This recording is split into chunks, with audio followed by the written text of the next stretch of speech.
जी अस्सलाम वालेकुम। यासीन आपके साथ हाजिर है। आज है 11 सितंबर। बहुत बड़ा दिन है, तारीखी अहमियत का हामिल है और इसके साथ ही आज हफ्ते का तीसरा दिन है यानी बरोज़ बुध। और आज हम ये कह सकते हैं कि पूरी दुनिया की जो मार्केट, हम हफ्ता जो पीर और मंगल हम ये देख रहे हैं कि थोड़ा सा मार्केट में वॉल्यूम कम था, वो आज वॉल्यूम हमें पूरा भरपूर दिखाई दे रहा है। अच्छा, स्टार्ट में फिर जरूर आपसे ये कहूंगा कि इस वीडियो क्लिप को ज्यादा से ज्यादा आप लोग शेयर करें, सब्सक्राइब का बटन जरूर दबाएं और खासतौर पे बेल के साथ, क्योंकि जितनी भी मेरी डेली खासतौर पे जो मॉर्निंग ब्रीफिंग होती है उसकी जितनी भी अपलोड्स होती हैं वो आपको मिल सकें और आपको एक छोटा सा आइडिया हो सके कि what is happening around us और मार्केट किन लेवल्स पे चल रही है और किन खबरें को मार्केट फॉलो कर रही है। तो मैं आपसे ये कहूंगा कि इस यूट्यूब चैनल को जो आप सब्सक्राइब जरूर करें विद आइकॉन बेल। बहरहाल आज थोड़ा शुरू करते हैं। आज इस हवाले से मैं आपको बताऊं कि आज 18 साल कबल एक वाकया हुआ अमेरिका के फिलाडेल्फिया में, वाशिंगटन में, न्यूयॉर्क सिटी में। वर्ल्ड ट्रेड सेंटर को तबाह कर दिया गया। वर्ल्ड ट्रेड सेंटर की आज तबाही का 18वां साल है। 18 इयर्स बैक 2001 में अमेरिका में एक बहुत बड़ा भूचाल आया, एक तबाही हुई और उसके बाद पूरी अमेरिका की स्टॉक मार्केटें 10-15 दिन के लिए बंद कर दी गई। ना न्यूयॉर्क स्टॉक खुला, ना नेस्डैक खुला, ना शिकागो बोर्ड ऑफ ट्रेड खुला। पूरी दुनिया की स्टॉक मार्केटें बंद जैसी रहीं और खास तौर पे अमेरिका की स्टॉक मार्केटें शट डाउन कर दी गई, बंद कर दी गई, जो तारीख में बहुत कम वाकयात ऐसे होते हैं। तो आज हमारे लिए एक बहुत बड़ा दिन है, बहुत बड़ा वाकया हुआ था आज से 18 साल कबल और खास तौर पे मुसलमानों के लिए बहुत एक भयानक कह सकते हैं, क्योंकि पूरी दुनिया में इस बात का प्रचार किया गया कि जनाब 9/11 का वाकया ओसामा बिन लादेन ने या अलकायदा ने करवाया और ये मुसलमान इसके पीछे थे। अब कौन था या कौन नहीं था, लेकिन अभी फ्रंट लाइन पे जो खबरें हमारे पास हैं, जो डिफरेंट एनालिसिस लोग करते हैं, उसमें सिर्फ और सिर्फ यही कहा जाता है कि जनाब the Muslims were behind these all bad happenings. तो आज 18 साल मुकम्मल हो गए हैं। वो तमाम बच्चे जो छोटे छोटे उस जमाने में पैदा हुए थे आज यंग हैं, बालिग हो गए हैं, बड़े हो गए हैं, समझदार हो गए हैं, समझते हैं चीजों को। क्या 18 ईयर्स बैक कौन सा ऐसा वाकया हुआ था जिसने पूरी दुनिया की तारीख को बदल के रख दिया। तो बहरहाल आज 9/11 का दिन है, आज 18 ईयर्स कंप्लीट हो गए। बहरहाल इस हवाले से नॉर्मली हर साल हमने ये देखा है कि न्यूयॉर्क स्टॉक एक्सचेंज 1 मिनट की खामोशी के बाद खुलती है। तो बहरहाल आज भी यही माइट पॉसिबल के हो कि न्यूयॉर्क स्टॉक जो शाम में मार्केट ओपन खुलें वो 1 मिनट के वक्फे के साथ, 1 मिनट की खामोशी और साइलेंस के साथ मार्केटें खुलती हैं। बहरहाल कुछ मार्केट के हवाले से आज सिलसिला चलाते हैं और आज हम ये देख रहे हैं कि पूरी दुनिया की स्टॉक मार्केटें बदस्तूर प्लस हैं, ग्रीन टेरिटरी में हैं और उसकी बहुत सारी वजूहात आपके सामने आ रही हैं। जैसे कि मैंने पिछले दिनों भी आपसे ये कहा था कि डोनाल्ड ट्रंप की डिफरेंट जो ट्वीट्स होती हैं, उन ट्वीट्स के हवाले से market for the certain period of time थोड़ा सा मार्केट डाउन होती हैं, करेक्शन लेती हैं, लेकिन उसके बाद फिर हम ये देखते हैं कि अमेरिका की स्टॉक मार्केटें हाई पे हाई बनाना शुरू कर देती हैं। क्योंकि उसकी वजह यह है कि अमेरिका की स्टॉक मार्केट के जो डिफरेंट जो बैरोमीटर हैं, जो इंडिकेटर हैं, जो वाइटल साइंस हैं, वो तमाम के तमाम पॉजिटिव हैं, प्लस में है। कहीं कोई हमें ना तो जीडीपी खराब दिखाई देता है, ना हमें इंडस्ट्रियल प्रोडक्शन में कहीं खराबी है, ना कैपेसिटी यूटिलाइजेशन में कोई खराबी है। जबकि जॉब जो अपॉर्चुनिटीज हैं, जो जॉब की रिपोर्ट्स आती हैं, पेरोल वो भी बेहतरीन चल रही हैं। इनकी अनएम्प्लॉयमेंट रेट डिक्लाइन होती चली जा रही है, जो कि पिछले 7-8 साल पहले हमने अमेरिका का अनएम्प्लॉयमेंट रेट 10% तक देखा, वो आज 3.7% है। यानी अमेरिका में जॉब अपॉर्चुनिटीज खासी मौजूद हैं, जिसकी वजह से हम ये देख रहे हैं कि अमेरिका की स्टॉक मार्केटें ज़बू हाली का शिकार नहीं है।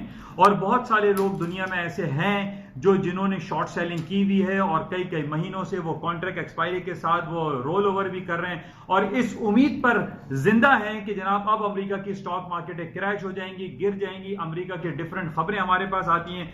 कभी हमारे पास 2 साल पहले जब ट्रंप साहब जीते तो ये खबर आई कि जनाब ट्रंप साहब को जितवाने में जो है वो पॉलिटिकल हैकर्स थे या पुतिन एडमिनिस्ट्रेशन थी या उनके साथ रशियन लॉबी जो है वो इन्वॉल्व थी, जिसकी वजह से वो जीते। लेकिन उसके ऊपर बहुत सारी इंक्वायरी हुई, रॉबर्ट मुलर की एक इंक्वायरी हुई, एफबीआई के जो एक्स डायरेक्टर थे उसकी वजह से 35 लोग 35% आर बिहाइंड द बार। यानी ट्रम्प साहब के जितने भी दोस्त और नियर और डियर थे, वो तमाम के तमाम इस वक्त जेलों में जेल काट रहे हैं, सजाएं काट रहे हैं। 10-10, 20-20 साल की जेलें हो चुकी हैं कि जनाब ट्रम्प साहब के पीछे रशियन लॉबी इन्वॉल्व थी। लेकिन अभी तक हम ये देख रहे हैं कि ट्रम्प साहब के हवाले से कोई इंपीचमेंट का सिलसिला शुरू नहीं हुआ। और जब ये खबर आती कि जनाब वो इंपीच होगी तो market for the certain period of time थोड़ा सा मार्केट करेक्शन लेती है, नीचे की तरफ आती है। लेकिन फिर हम देखते हैं कि अमेरिका की स्टॉक मार्केटें तारीख की बुलंद तरीन सतहों पर चलना शुरू हो जाती हैं। और यही कुछ आज भी हम देख रहे हैं कि अमेरिका की स्टॉक मार्केटें जो है वो हाई पे हाई बनाती जा रही हैं। एसएनपी, नेस्डैक, डाउ जोन्स के मैंने आपको 3 लेवल दिए थे। एसएनपी का 2945, मार्केट अभी 2990 के करीब चल रही है, बहुत ऊपर चली गई है। 78 फिगर का डाउ जोन्स का नेस्डैक का लेवल था, मार्केट उससे ऊपर है। 26,400 डाउ जोन्स का लेवल था, मार्केट उससे ऊपर है।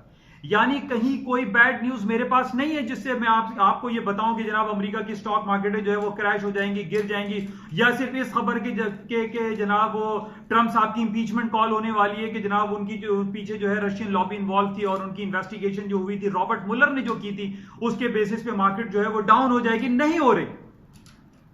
अब हमारे पास सिर्फ 1.5 साल रह गया है। आप एक पॉइंट नोट करें कि सिर्फ 1.5 साल रह गया है और ट्रम्प साहब का जो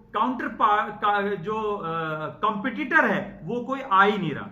ना तो रिपब्लिकन पार्टी से हमें नजर आ रहा है जिनकी रूलिंग पार्टी है, रिपब्लिकन पार्टी के सदर हैं डोनाल्ड ट्रम्प साहब। डेमोक्रेट्स जिनका निशान गधा है, उस गधे के लोग भी जो है कोई नजर नहीं आ रहे कि जनाब डेमोक्रेट जो है कोई अपना कैंडिडेट खड़ा कर रहा हो कि अगले साल जो है अमेरिका के इंतखाबात है नवंबर में, कि उनकी ट्रम्प के सामने कोई खड़ा हो। कोई भी नहीं आ रहा। यानी एक बड़ा ट्रेजेडी कलमिया है कि जनाब ट्रम्प के सामने इस वक्त हमें कोई कॉम्पिटिटर दिखाई नहीं दे रहा है। हमें ये नजर ही नहीं आ रहा है कि जनाब अगले साल अमेरिका के इलेक्शन है और उसके अंदर कोई ट्रम्प साहब के मध्य मुकाबिल कोई हो, कोई भी नहीं है। तो ये हमें रिफ्लेक्शन आ रही है सामने के जैसे नॉर्मली हमने देखा बिल क्लिंटन का दौर था, ओबामा का दौर था, क्लिंटन का दौर था, छोटे बुश का दौर था। ये 8-8 साल यानी 2 टेन्योर गुजार के गए। तो अभी भी हमें यही जो फीलिंग्स हैं, जो मालूमात चल रही हैं हमें कि ट्रम्प साहब अगले 4 सालों के लिए फिर आ जाएंगे। फिर जनाब हम ये अपना राग अलाप रहे होंगे कि जनाब ट्रम्प साहब आएंगे तो वो दीवार खड़ी कर देंगे मैक्सिको के ऊपर और मुसलमानों का आना बंद कर देंगे, तो स्टॉक मार्केटें गिर जाएंगी। वो अपनी पॉलिसी जो फॉरेन पॉलिसीज हैं उनको बहुत ज्यादा टाइट कर देंगे। कुछ भी नहीं हो रहा। अमेरिका की स्टॉक मार्केटें तारीख की बुलंद तरीन सतहों को छूने फिर जा रही हैं और हम इस उम्मीद पे बैठे हुए कि नहीं जनाब अब कोई खबर आएगी, अब जनाब वो ट्रम्प साहब ये बयान दाग देंगे, अब जनाब वो अमेरिका और ईरान के दरमियान टेंशन होगी तो मार्केट। कुछ भी नहीं हो रहा भाई। अमेरिका की 3 बड़ी कंपनीज जो मैंने आपको नाम दिए थे, एप्पल, आईफोन, अल्फाबेट, गूगल और Amazon.com, ये 3 सिर्फ वो कंपनीज हैं जो कि ट्रिलियंस ऑफ डॉलर के तकरीबन 4,000 बिलियंस ऑफ डॉलर की अपनी ये फंड मैनेज करती हैं। इसके बाद माइक्रोसॉफ्ट है, मोबिल एक्सॉन है, यानी बेतहाशा ऐसी कंपनीज हैं जो कि अमेरिका के तकरीबन 7-8 हजार बिलियन डॉलर को मैनेज करती हैं, जिनको हम 4 ट्रिलियन या 6 ट्रिलियन डॉलर कह सकते हैं, और इनकी कहीं कोई खराब खबर नहीं आ रही है। तो हाउ कैन आई से कि अमेरिका की स्टॉक मार्केटें गिर जाएंगी? मेरे पास कोई ऐसी रिपोर्ट नहीं है। मैंने आपको वो 3 लेवल दिए, एसएनपी, डाउ जोन्स, नेस्डैक के, मार्केट उनसे ऊपर जाती जा रही है। अच्छा, अब हमारे पास जो बैड न्यूज को एनालाइज कर लीजिए। अब बैड न्यूज क्या है? अब देखिए, इसको समझने की बड़ी जरूरत है कि जो बैड न्यूज होती है वो स्टॉक मार्केट के लिए प्लस न्यूज होती है। अब बैड न्यूज क्या चल रही है कि बैड न्यूज है कि जनाब ब्रेक्सिट होने वाला है। वो mister Hong Kong, mister king Kong है बोरिस जॉनसन साहब, वो कहते हैं कि मैं जो है ना ब्रेक्सिट को करा दूंगा और बरतानिया की 45 साल शादी खत्म करा दूंगा और यूरोपियन यूनियन से तलाक दिलवा दूंगा। अब ये पॉजिटिव खबर है। यूके पार्लियामेंट कल एक शोरो होगा, यानी एक अजीबो गरीब वहां चीखो पुकार चल रही है, यानी लगी ना मछली बाजार बना हुआ था कल। जो यूके पार्लियामेंट का जो हाउस ऑफ लॉर्ड्स है, हाउस ऑफ कॉमन्स है, वो कल मछली बाजार पेश कर रहा था। यानी वहां पर जैसे मैंने आपको बारहा ये बताया है कि बरतानिया के अब 80-90% they are no longer interested to quit. बरतानिया को छोड़ना ही नहीं चाहते, यूरोपियन यूनियन से अलहदगी चाहते ही नहीं। तो मार्केट, ये नेगेटिव खबर है लेकिन मार्केट पॉजिटिव ले रही है, क्योंकि ब्रेक्सिट, बरतानिया जो कि दुनिया का 6वां बिगेस्ट कंट्री है as a economy, as a financial stability के हवाले से, उसका यूरोपियन यूनियन से अलहदा ना होना पॉजिटिव है स्टॉक मार्केट के लिए। अच्छा है, स्टॉक मार्केट ऊपर जा रही है। आज आप देख लीजिए एसएनपी, डाउ जोन्स, फुटसी, यूरोपियन और एशियन स्टॉक मार्केट आज प्लस हैं। अच्छा, अब प्लस होने की दूसरी वजूहत, अच्छा अब ये बता दूं आपके कि ब्रेग्जिट होता हुआ दिखाई नहीं दे रहा, कि जो 31 अक्टूबर इनकी जो लास्ट डेट है उसमें ये फीलिंग नहीं आ रही कि ये बरतानिया यूरोपियन यूनियन से अलहदा होगा, क्योंकि 14 अक्टूबर को Queen Elizabeth House of Lords में खिताब करेंगी, जो सालाना खिताब होता है। उस वक्त तक के लिए कल बोरिस जॉनसन साहब ने यूके पार्लियामेंट को सस्पेंड करार दे दिया है, सस्पेंड कर दिया है कि जनाब अभी कोई जो है वो वहां पे इजलास नहीं होगा। लेकिन इससे पहले एक इजलास वहां हो चुका है जिसमें उसको क्रॉस लगा दिया गया है कि without any deal, no deal Brexit नहीं होगा। ब्रेग्जिट अगर होगा तो किसी प्रॉपर डील के तहत होगा, अदरवाइज इसकी डेट एक्सटेंड हो जाएगी, या तो जनवरी या अगले साल जून तक जाएगा। ये एक पॉजिटिव है जिसकी वजह से स्टॉक प्लस में जा रहे हैं। अच्छा, इसके अलावा यूके पार्लियामेंट के जो स्पीकर है मिस्टर बैक्रॉन, उन्होंने रिजाइन का फैसला कर लिया। जॉन बैरको गालिबन नाम है, उन्होंने कहा मैं रिजाइन कर रहा हूं 31 अक्टूबर को। तो बहुत ज्यादा एक मछली बाजार बना हुआ था कल। तो बहरहाल ये नेगेटिव खबर जो थी यूके पार्लियामेंट की वो पॉजिटिव हो रही है स्टॉक के लिए, इसलिए स्टॉक ऊपर जा रहे हैं। अच्छा, दूसरी तरफ कल अभी हम बात कर लेते हैं, कल थोड़ी सी अब हम बात करते हैं गोल्ड के हवाले से, या स्टॉक को ही पहले खत्म करते हैं। बॉन्ड यील्ड की मैंने पिछले दिनों आपसे बात की थी कि बॉन्ड यील्ड 10 साल के और 30 साल के बॉन्ड यील्ड इन्वर्जन हो रहा था, वो इन्वर्जन खत्म हो गया। अब बॉन्ड की यील्ड बढ़ती चली जा रही है, बॉन्ड की यील्ड बेहतर हो रही है, बॉन्ड की यील्ड ऊपर जा रही है। मैंने इससे पहले भी आप कहा था कि देखिए सिर्फ ये एक बॉन्ड यील्ड और ट्रम्प साहब के ट्वीट पे गेम होने वाला नहीं है, स्टॉक मार्केट ऊपर जाएंगे, और यही हो रहा है। बॉन्ड यील्ड सीधी हो गई है और मार्केट ऊपर जा रही है। तो ये बॉन्ड यील्ड को आप चेक कर लीजिएगा। इसके अलावा जो खबर हमारे पास चल रही है, कल आशूरा मुहर्रम था, इस हवाले से मैं आपको बताता चलूं कि कल इराक में तकरीबन 50-60 लोग स्टैम्पेड में, भगदड़ में मारे गए। बहुत सानिया हुआ है। एक तो वाक़या करबला जो 1500 साल पहले हुआ, 1450 साल पहले, एक वो गमनाक वाक़या इमाम हुसैन का रहा। लेकिन कल बगदाद में जो आपका करबला, इराक करबला में जो हुआ स्टैम्पेड हुआ, उसमें बहुत सारे लोग मारे गए, काफ़ी हज़ारों के हिसाब से ज़ख्मी हुए हैं। बहरहाल हमारी दुआ है कि उनको जल्द सेहतयाबी हो और जो गुजर गए उनको शहादत का रुतबा हासिल हो। बहरहाल इसके अलावा जो हम ये देख रहे हैं, ये एक रिचुअल कहलाता है तवेरीज, जिसमें भागते हैं तमाम जितने भी वो स्पिरिचुअलिटी। अच्छा, बहरहाल इसके अलावा जो हम बात कर लेते हैं कि चाइना और अमेरिका के दरमियान जो ट्रेड वॉरफेयर के हवाले से जो बातचीत चल रही है, उसमें थोड़ी सी नरमी आई है।